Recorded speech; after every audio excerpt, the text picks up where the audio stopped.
stepping away from Christianity doesn't mean, oh, I get my Sunday mornings back. You know, we can go to B&Q and do some DIY. Yeah. You know, hooray! Like it's the entire foundations of your civilization are gone. I mean, there are an awful lot of things that you can point to in society at present that have a God-shaped hole. Reality is always pushing back at us and saying, there is more. What is this pointing to? Science involves belief every bit as much as Christianity. The power of Christianity is expressed most potently through its stories. Those who are prophesying the global decline of religion, those prophecies have failed, big time.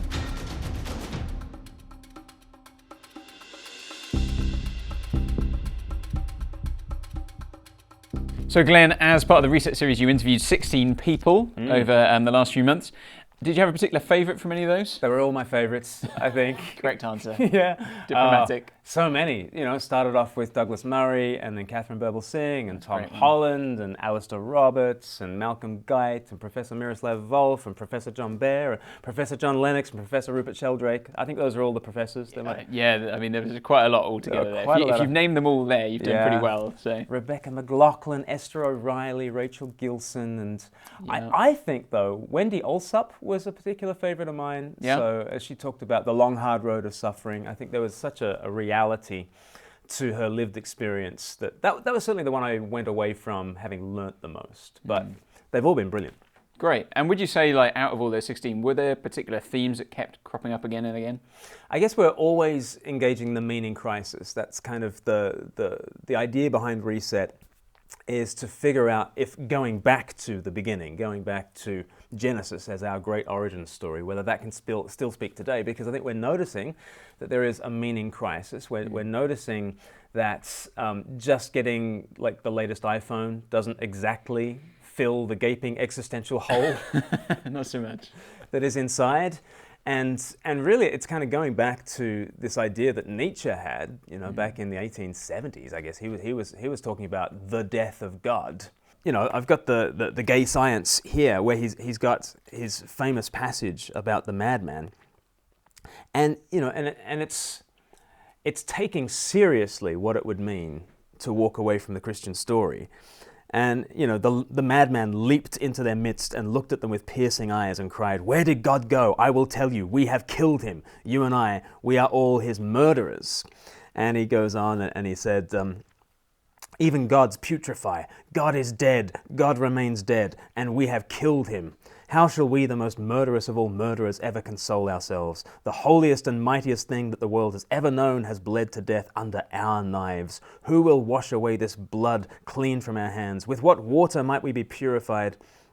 He goes on and says, "Is not the greatness of this deed too great for us? Must we not ourselves become gods, if only to appear worthy of it?" And, you know, so he's saying that, you know, stepping away from Christianity doesn't mean, oh, I get my Sunday mornings back. You know, we can go to B&Q and do some DIY. Yeah. You know, hooray.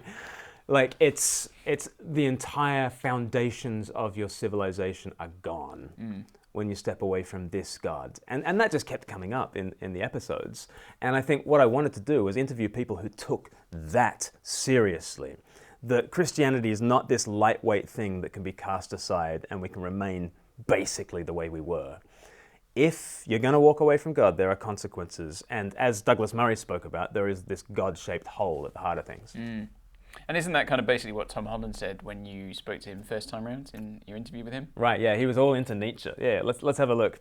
I read an enormous amount of Christian literature for this book, but almost nothing I read made me feel more deeply Christian than Nietzsche, because Nietzsche actually hates Christianity for the reasons that, by and large, you know, even a Dawkins is willing to admire it. I mean, namely, you know, its valorization of the weak and the poor, and that's what Nietzsche hates. And it, looking at it through that prism, then Nietzsche was a brilliant classicist, enables you to kind of switch gears and re-inhabit a world in which Christianity does not exist, and in which the image of the cross as an emblem of redemption does not exist. Instead, the cross remains what it was to the Romans, an implement of torture. Makes me chuckle that he says he read so much Christian literature, but the thing that made him feel most Christian was Nietzsche. Right. Because Nietzsche's serious about it, and I think that's right. And the more I kind of engage with these issues, the more I say that Nietzsche was right. You know, that at least he has the premises right in the argument, and he's willing to follow through on the conclusion. He's like, you know, if God is dead, then it's the pit. And Nietzsche's like, yes, but come on, you know? Whereas most people are like, yeah, God is dead, but hey, I don't want to go into the pit. And Nietzsche forces you to say, okay, it's Jesus or the pit, which is interesting because that's kind of sounds like what fundamentalist Christians say, right? You know, it's Jesus or the pit. Nietzsche agrees, and he's like, well, let's give it a go. And let's see if we can build ourselves as the overmen. But Tom Holland is all into this same dilemma. And in all my conversations with him, it was kind of like, gosh, if you walk away from the Christian story, there are some dire consequences. Yeah. Tom Holland's got a lot of really good stuff to say on this kind of thing. And I think one of the kind of first times I came across Tom Holland was when he was on Unbelievable, the kind of show hosted by Justin Brierley. And on that one, he was actually talking to N.T. Wright. And I think we're going to have a quick look at what he had to say there. Such a good episode. Cicero's great contemporary Caesar is, by some accounts, slaughtering 1 million Gauls and enslaving another 1 million in the cause of boosting his political career. And far from feeling in any way embarrassed about this, he's kind of promoting it. And so when he holds his triumph, people are going through the streets of Rome carrying billboards, boasting about how many people he's killed. And this is a really terrifyingly alien world. And the more you look at it, the more you realize that it is built on systematic exploitation. So the entire economy is founded on slave labor. Right. The sexual economy is founded on the absolute right of free Roman males to have sex with anyone that they want, any way that they like. And in almost every way, this is a world that is unspeakably cruel to our way of thinking. And so this worried me more and more, and it was kind of like I was thinking, well, you know, I'm clearly not, as I'd vaguely imagined, the heir of the Greeks and the Romans in any way, really. And so where am I coming from? And it was like a kind of itch, you know, you get on your back and you think you can't find it. And this was then enhanced for me by then writing a book about late antiquity and the emergence of Islam from the late religious, the religious and imperial context of late antiquity, and again finding in Islam a profound quality of the alien. That, you know, there were aspects of Islam that were very familiar, but there were many aspects of it that again seemed deeply, deeply alien.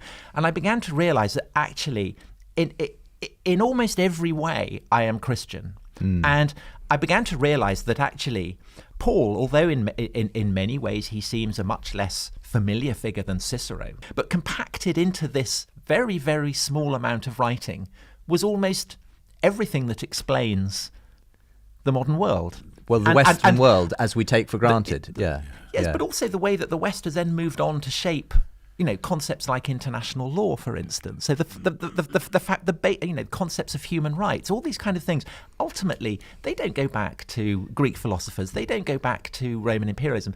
They go back to Paul. Some of the humanists Paul really and atheists, is, you know, his letters, I think, are, along with the four Gospels, the most influential, the most impactful, the most revolutionary writings that have emerged from the ancient world. When you penned that article, I think it was for the New Statesman, where you said what I got wrong, and you sort of came out, as it were, and said, as far as my values and, you know, background are concerned, I am a Christian.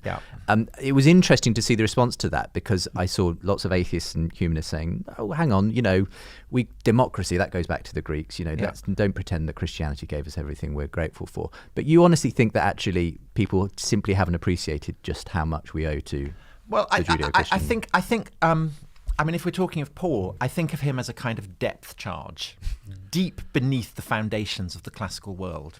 And it's not anything that you particularly notice if you're, in Corinth or Alexandria. And then you start feeling this kind of rippling outwards.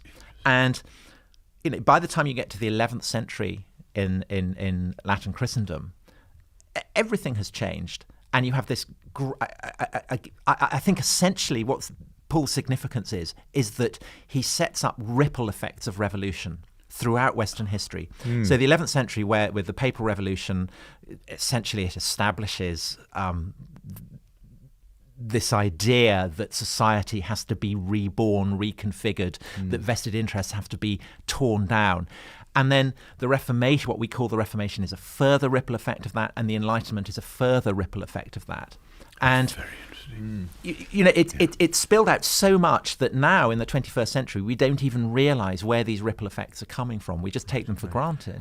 So in the clip there, Tom spoke about this kind of almost like an itch that he had to kind of scratch, and of course that led him then down the road to start writing and researching for his book Dominion, which is this kind of incredible book, which is well worth getting into and reading, where he kind of outlines the rise of Christianity, the influence it's had. And actually here we're going to hear him just give a bit of a summary of it himself.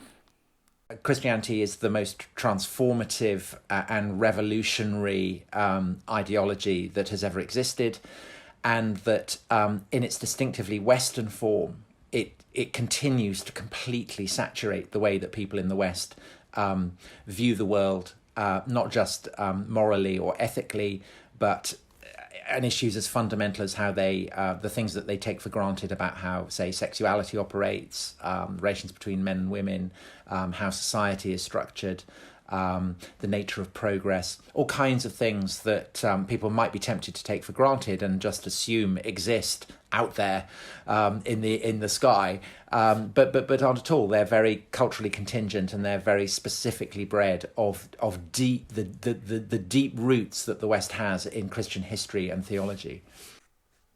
So the general gist I get from like Tom Holland's stuff is that he's saying that we here in the West we are much more Christian than we think. Basically, Christianity is, I think he says in part of the interviews, the water we swim in, and that we are so soaked in Christianity that we don't even realise that we're soaking wet with this Christianity. And even when we are attacking Christianity, we're attacking Christianity for Christian reasons. Yeah, absolutely, absolutely. And the culture wars are basically we're hurling Bible verses at each other. It's just we've forgotten the references. Yeah, yes.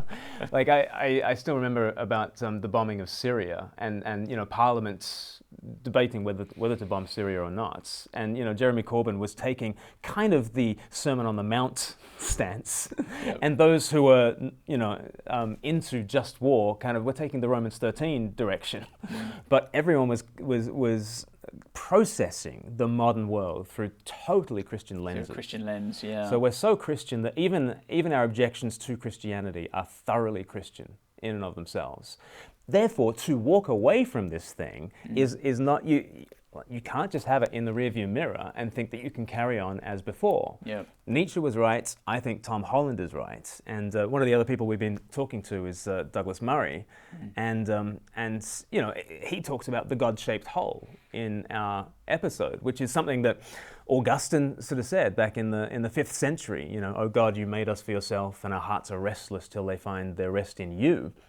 So again, if we walk away from this, what does it leave us with? And I was really taken with this interview that Douglas Murray did with somebody else. Something incredibly deep has happened underneath our societies, which we're if not in denial about, we don't face up to, which is we're living at a stage where we might be among the first people in human history to have absolutely no explanation for what we're doing here, and no story to tell about what we should do. So, I mean, I guess some people would kind of say, well, they're almost oblivious anyway to the fact that the Christian story has soaked their lives and influenced it so much. Right. They would just say, well, what are we missing? If we get rid of the Christian story, what do we lose? I think three things. Let's press into three things in this episode. I think we then have to ask the question, like, what is meaningful? What is morality? And what is missing in our lives? And so, like, to press into that first thing, like, what is meaningful? I think, as I said earlier, we're tempted to think that we're going to find meaning in consumerism, we're going to find meaning in experiences, expressive individualism. I'm going to find meaning as long as I can, let the true inner me sing, and as long as I can dive into the deep, dark waters of Lake Me and enjoy me and me time and all this kind of stuff. And I guess that kind of idea has deep roots. You go back 2,500 years to Epicurus, and he was a Greek philosopher who said, the meaning of life is pleasure.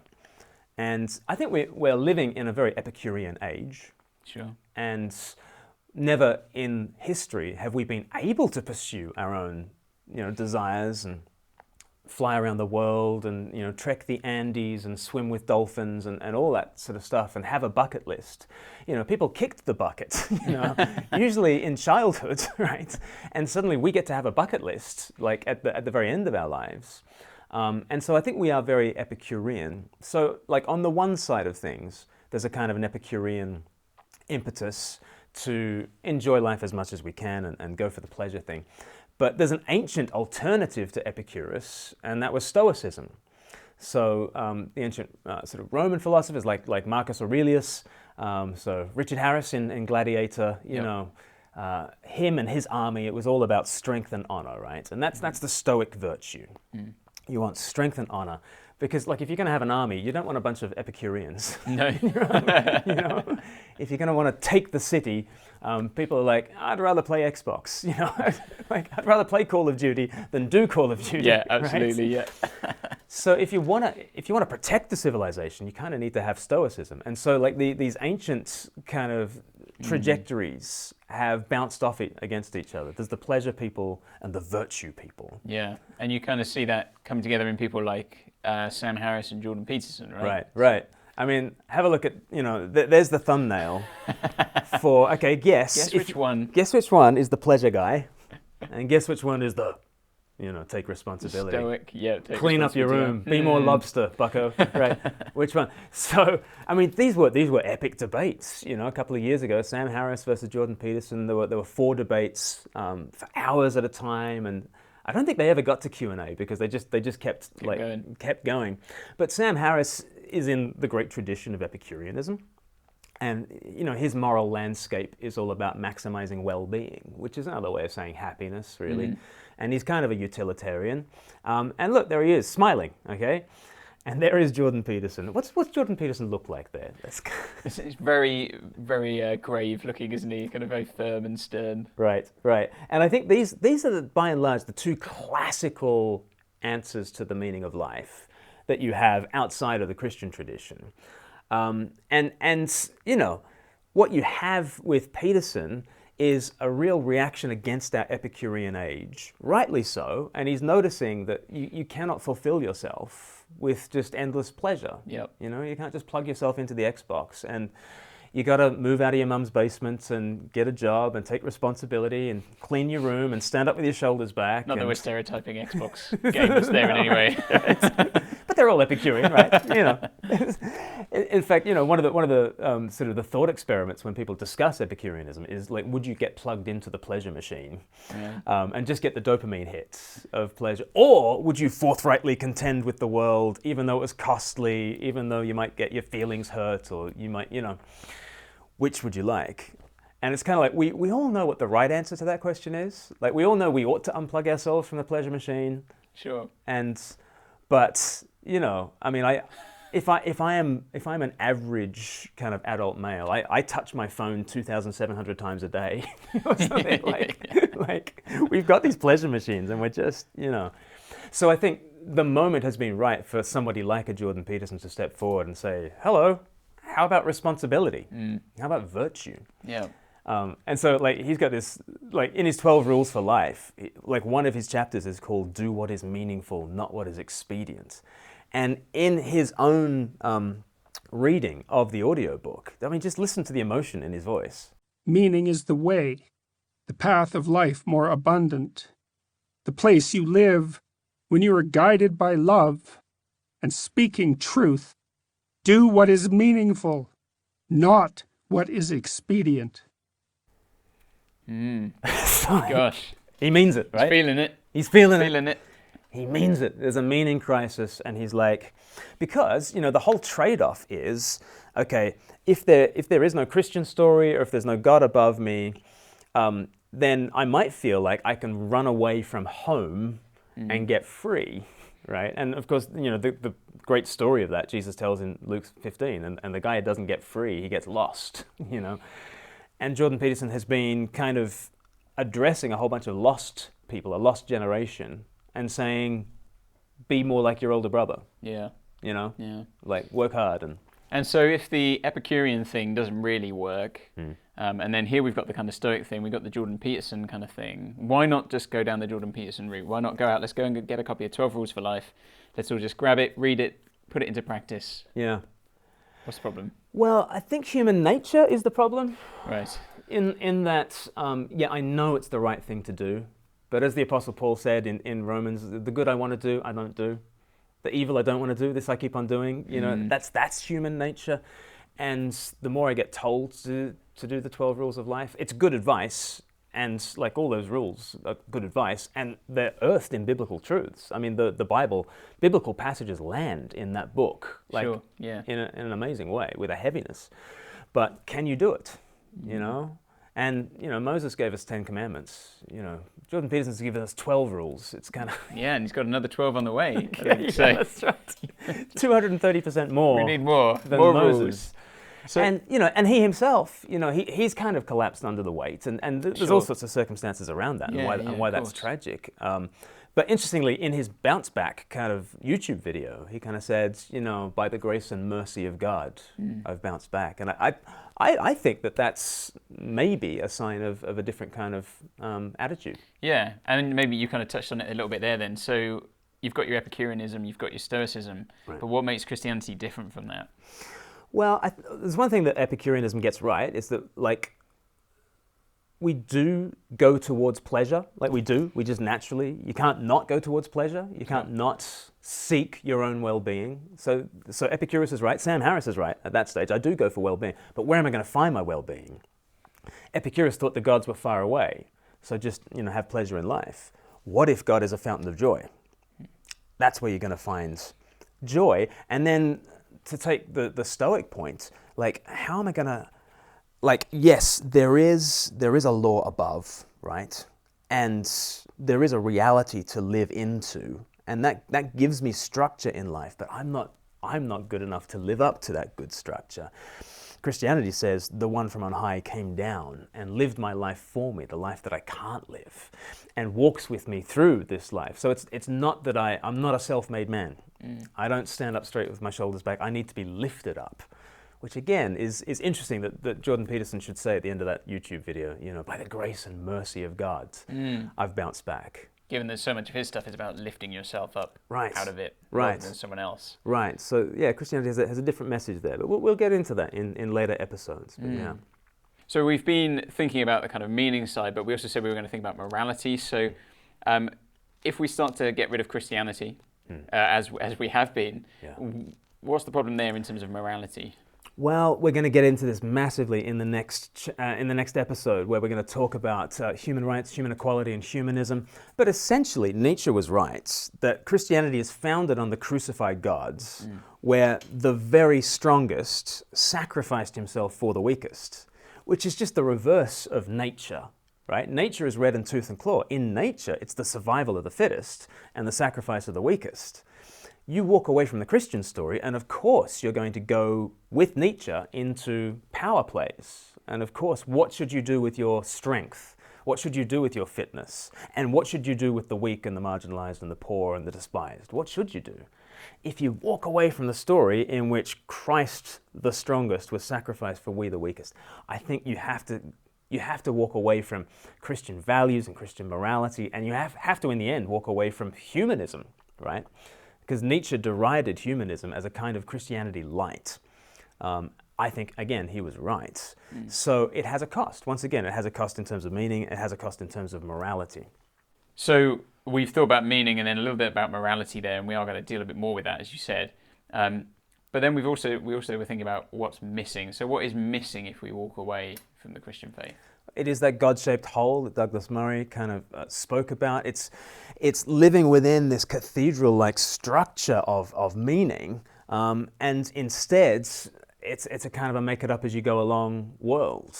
So you miss out on so much, really. And I mean, I think of John chapter 1. You know, John chapter 1 is really riffing off Genesis chapter 1 in the beginning.